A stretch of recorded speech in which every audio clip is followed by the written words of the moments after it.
Il manque un peu d'assaisonnement. C'est vrai? Ouais. Ah non! Je dirais déjà, aux premières vues, c'était mon père, parce qu'il m'a fait connaître ce métier. Il y a 10 ans, est-ce que tu te serais imaginé être représentant français dans une compétition européenne? Pas du tout, parce que moi, je peux pas m'entraîner comme Ah. je veux.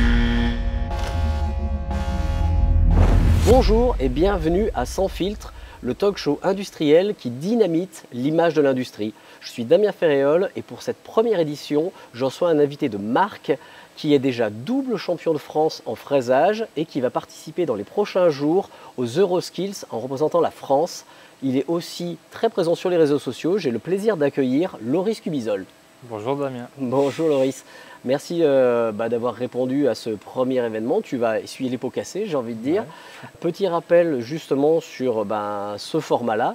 Un format sur 20-25 minutes où on va présenter un invité qui va nous présenter son parcours, sa trajectoire, son rapport à l'industrie, tout ça de manière un petit peu authentique, assez brute.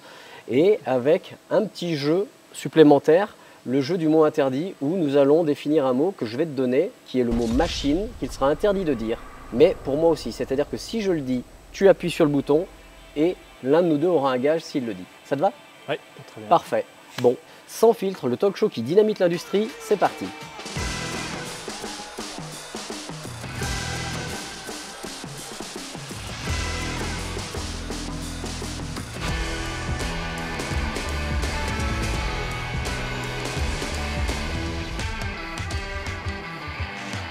Donc, Loris, première question, on va questionner un petit peu ton rapport à l'industrie. Déjà, quel est ton premier souvenir lié à l'industrie? Alors, le premier souvenir, ça a été grâce à mon père, parce que c'est grâce à lui que j'ai connu le métier de l'industrie, notamment le métier de l'usinage. D'accord. Métier de l'usinage. Il est opérateur usineur ou il a un poste vraiment spécifique? Il est opérateur régleur, il est plutôt en tournage lui. D'accord. Donc c'est en troisième, quand il a fallu s'orienter pour les études supérieures, enfin après le collège, que voilà, je ne savais pas vraiment quoi faire et je suis allé faire un stage découverte en troisième avec lui. D'accord. Donc il m'a fait voir ce qu'il faisait au quotidien et ça m'a plu en fait de donner forme à des pièces de précision. Déjà, tu avais commencé à pouvoir monter ou en tout cas préparer sur ce stage? J'avais regardé quelques vidéos, mais voilà, c'était le fait que je sois aussi un peu créatif à la base, aimer fabriquer des choses, ça me parlait tout de suite un peu plus. D'accord. Et avant d'aller faire ce stage, est-ce que tu avais pensé à l'industrie comme on va dire une possibilité d'apprentissage ou tu restais vraiment sur quelque chose de très général? Non, enfin moi je voulais déjà faire un métier manuel. Donc déjà, je ne voulais pas continuer des grandes études. Donc moi, à la base, j'étais parti en boucherie, mais rien à voir. D'accord, ouais, comme quoi, c'est original. Rien à voir, mais ouais, finalement, ça ne m'a pas plu pour faire un métier vraiment. Ça me plaît toujours, mais pas pour faire ça tout le temps. Tu as besoin de faire quelque chose avec tes mains. Ouais, c'est ça. D'accord. Enfin, quelque chose qui me parle plus, quoi. D'accord. Et quand justement tu as fait ce stage, ça t'a permis de te dire, tiens, j'ai l'impression que je peux concevoir, je peux fabriquer? C'est ça. En fait, l'usinage, c'est vraiment donner forme à des pièces de précision en partant d'un bloc. Donc tout de suite, on a un bloc et on doit tailler dedans une pièce que l'on veut, quoi. Ouais, d'accord. Et bien justement, pour ma deuxième question, je dirais, si tu devais donner 3 qualités que doit avoir un fraiseur s'il veut justement se sentir à l'aise ou en tout cas souhaiterait justement faire ce métier? Déjà, il faut être minutieux pour moi, parce que travail de précision. Il faut être un minimum bon en maths. Ouais. Pour avoir des calculs, même si maintenant, grâce au logiciel, on calcule beaucoup moins qu'avant. Après, la vue en 3D, je pense. D'accord. La perception dans l'espace? Ouais, un peu, ouais. D'accord. Ok. Et donc là maintenant, on en vient justement à ce pourquoi aussi on t'a choisi. C'est donc tu es double champion de France en fraisage dans les WorldSkills nationaux. Et là, tu vas partir dans les prochains jours justement pour représenter la France aux Euroskills au Danemark, justement, où c'est une compétition. Est-ce que tu peux nous parler un petit peu de tout ça? Et comment justement ça se passe, cette préparation? Alors la préparation, depuis que j'étais champion de France, j'ai suivi quelques entraînements avec Sacha qui a fait les mondiaux. Oui. Donc j'étais avec lui pour quelques entraînements. J'ai dû faire 3 semaines, il me semble. Du coup, des entraînements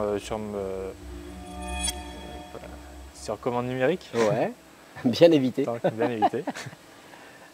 Donc j'ai pu fabriquer des pièces de ce style. Et ensuite, tous les entraînements sur l'ordi, je les fais globalement chez moi. Puisque j'ai pas de machine chez moi, je peux pas m'entraîner comme je veux. Bon, Loris, il me semble que je t'ai entendu dire machine. Oui, j'ai dit le mot qu'il fallait pas. J'y comptais bien, mais je pensais pas que ça arriverait aussi vite.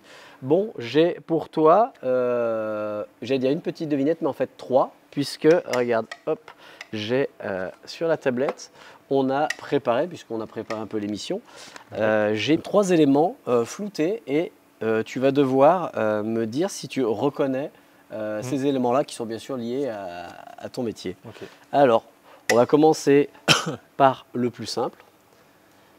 Donc ça, est-ce que ça t'évoque quelque chose? Moi, quand je regarde, je t'avoue que c'est pas évident.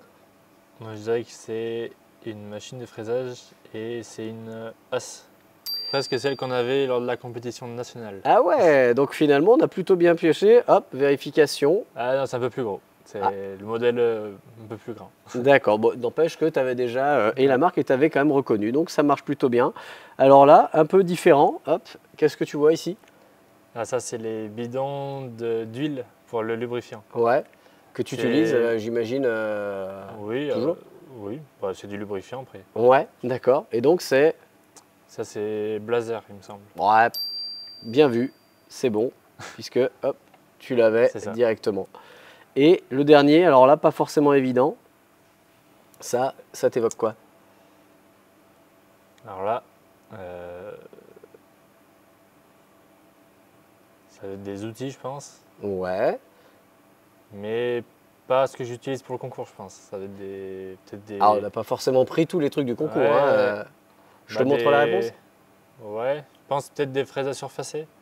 Allez, hop. Peut-être. Ouais, c'est ça. Des outils à plaquettes.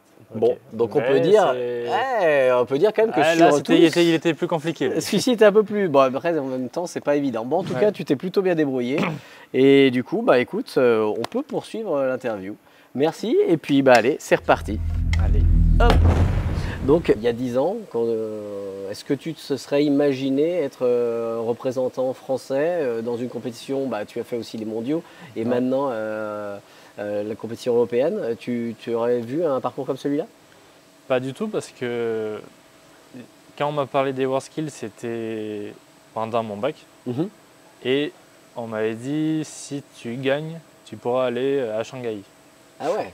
Faire les championnats du monde. Mais en disant ça comme ça à quelqu'un qui ne sait pas ce que c'est, bah, ça paraît tout de suite démesuré. Ouais, je comprends. Du coup, il fallait bien s'inscrire à la base. Hein. Du coup, quand je me suis inscrit au régional, il y a déjà 5 ans de ça, bah, j'ai montré ce que je pouvais faire. Et quand j'ai fini premier de région, bah, du coup, là, j'ai commencé à m'intéresser et je me suis dit, ah oui, quand même, ça peut faire évoluer ma carrière. Ouais, carrément. Et puis voilà, prouver ce que je sais faire, voilà, dans ce qui me passionne, quoi. Donc, en plus, en mode compétition. C'est ça. Moi, je n'étais pas vraiment dans la compétition de base, parce que j'ai jamais vraiment fait de compétition. Hein. Mais voilà, puisque j'aime ce que je fais, je veux montrer ce que je sais faire, bah voilà. Et de donner le maximum lorsque justement… Ouais, c'est ça. Ok, d'accord. Mais oui, à la base, moi je dirais que ça change une vie, hein, un concours comme ça. Parce que ça t'évolue vachement, tu rencontres plein de personnes, enfin voilà, tu t'éclates, quoi. Bon, bah, c'est génial. Et ben justement, par rapport un petit peu à ces EuroSkills, et dont tu as parlé, les WorldSkills, l'année dernière, c'était la première année de Production Line, on était pour notre premier événement aux Mondiaux, et justement, bah, on t'avait déjà rencontré, et justement, bah, je l'ai là, la vidéo de l'interview que tu nous avais donnée. Tiens, hop, je te la remets. Je suis double champion de France en fraisage au concours WorldSkills. J'ai participé au… Ça fait 1 an qu'on s'était rencontrés. Tu savais que tu allais participer.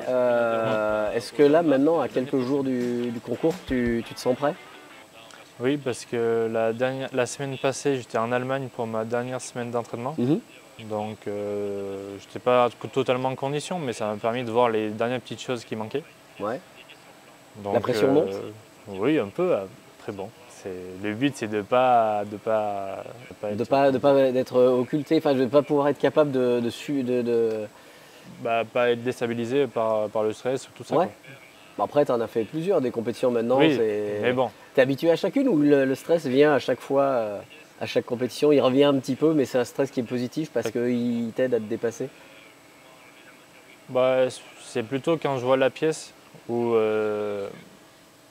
voilà, je me mets dans ma bulle, je me dis voilà, il faut que je fasse ça, et puis je fais tout pour. Mais après, avant, quand par exemple le national, puisque je l'ai fait 2 fois, la deuxième fois je ne l'ai pas vécu du tout pareil parce que je connaissais déjà l'organisation, je savais ce qu'on avait le droit de faire et tout ça.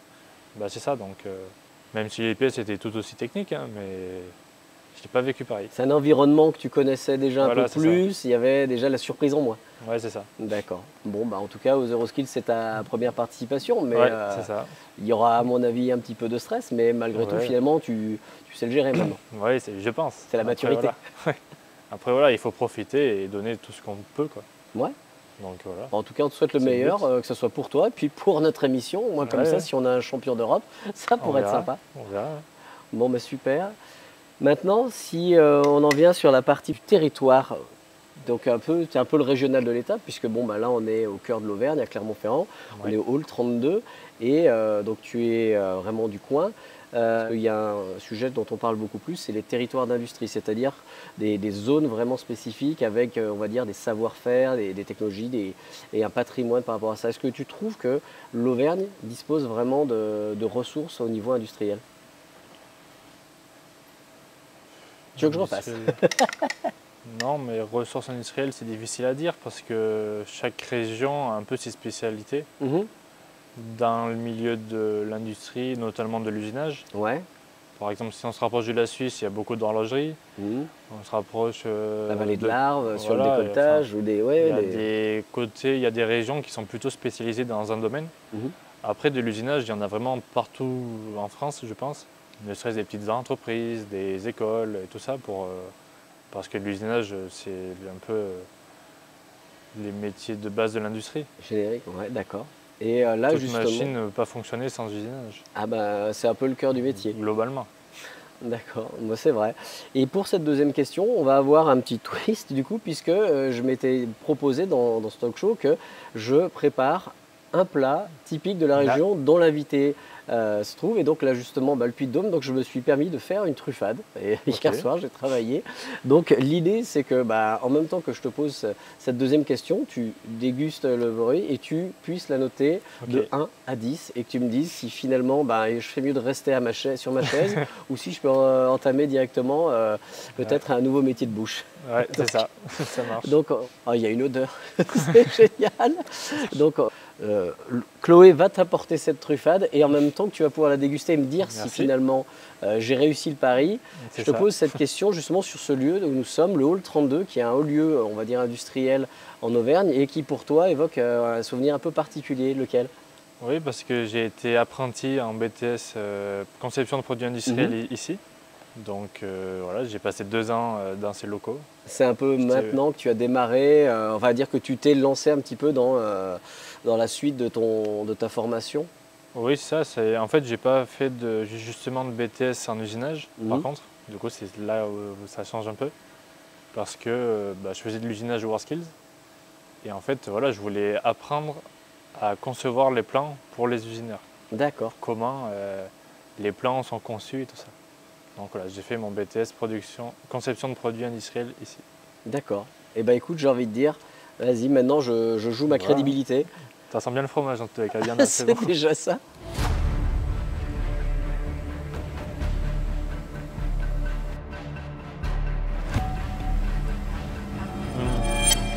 Il manque un peu d'assaisonnement. C'est vrai? Ouais. Ah non! Mais c'est bon quand même, le fromage on ne peut pas trop se louper. On ne peut pas se louper et les pommes de terre pareil. Bon ça passe, mais pour toi ça manque de sel. Ouais, puis des fois ils mettent un peu d'oignon et tout ça. Ah, j'ai mis pas mal d'ail, mais du coup un peu plus. Donc, je peux progresser. Donc sur une note, sur 10, je peux mieux faire. On va dire 5. 5. Ah donc c'est plus ou moins. Mais c'est un début, il va falloir que je bosse. Il faudra qu'on fasse ça après les Euroskills. Tu reviendras et tu me diras si j'ai progressé. C'est ça, c'est ça. Bon, parfait. Merci. Merci à toi. Bon, et pour, on va dire, la dernière série de questions, justement sur la thématique des personnes qui ont marqué, dans ton parcours, est-ce qu'il y a une ou peut-être deux personnes qui t'ont vraiment marqué et qui font que Marqué. maintenant tu te retrouves là où tu es et, Je dirais déjà, aux premières vues, c'était mon père parce qu'il m'a fait connaître ce métier. mhm, Ensuite, tout l'encadrement des WorldSkills m'ont marqué aussi parce que voilà, ça propulse vachement tout ce qui est expérience dans le métier et tout ça. mhm. Après, je dirais Xavier. C'est vrai que ça a été celui qui a organisé les premiers nationaux quand j'ai fait le concours. Ouais. Ça a été mon coach pour la suite, pour les mondiaux que j'avais fait il y a 3 ans. Mhm. Donc Un voilà. peu comme un mentor, Mentor, oui.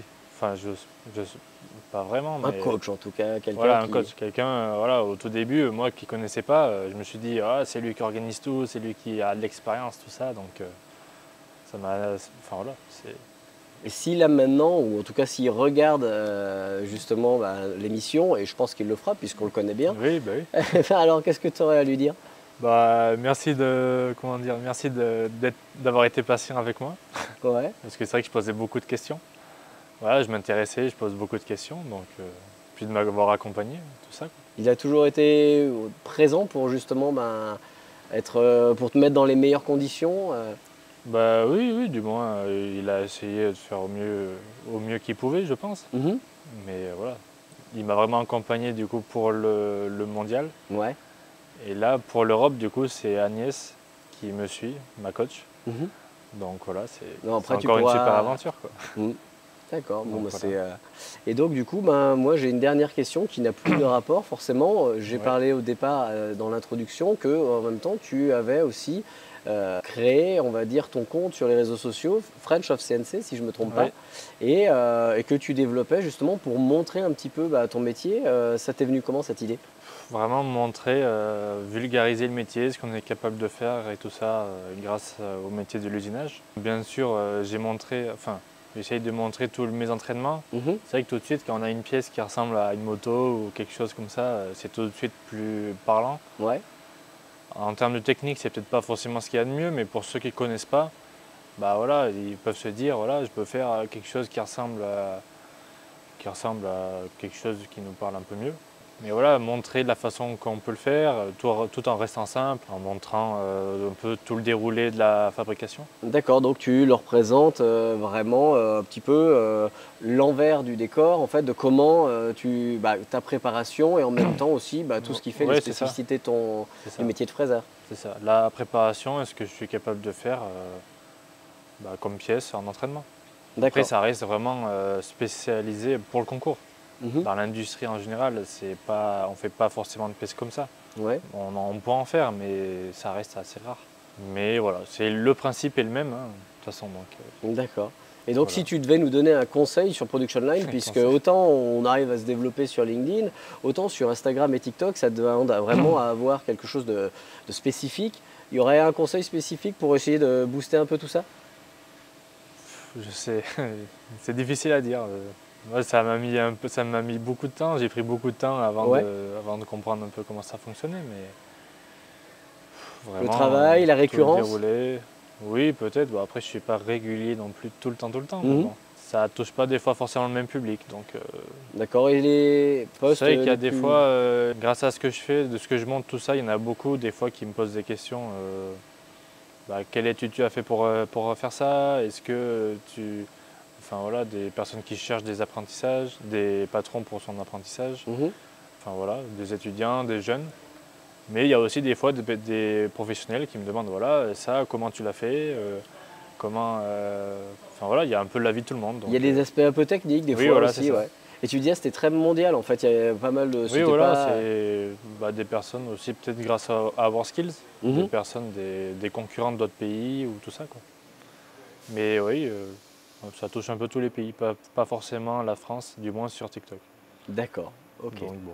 Bon, pour ce premier épisode de Sans filtre, c'est la fin. Merci Loris. Je te souhaite maintenant tout le meilleur pour la compétition à venir, que tu représentes haut et fort nos couleurs. Et puis, je te souhaite vraiment la victoire. Merci pour ton accueil, moins pour la note sur la truffade, mais dans un sens, si elle n'était pas méritée, c'était comme ça. Oh, pas de souci. Et moi, je vous donne rendez-vous pour le prochain numéro qui sera, à mon avis, tout aussi croustillant, mais sur un autre domaine. Merci. Juste avant de terminer, on va essayer d'instaurer une petite tradition sur ces émissions. On va faire une petite photo souvenir, donc Chloé qui va venir nous prendre en photo, et puis après, je te libère, et après, tu n'auras plus que la compétition à avoir en tête. Eh oui, Merci en tout cas. Alors, hop.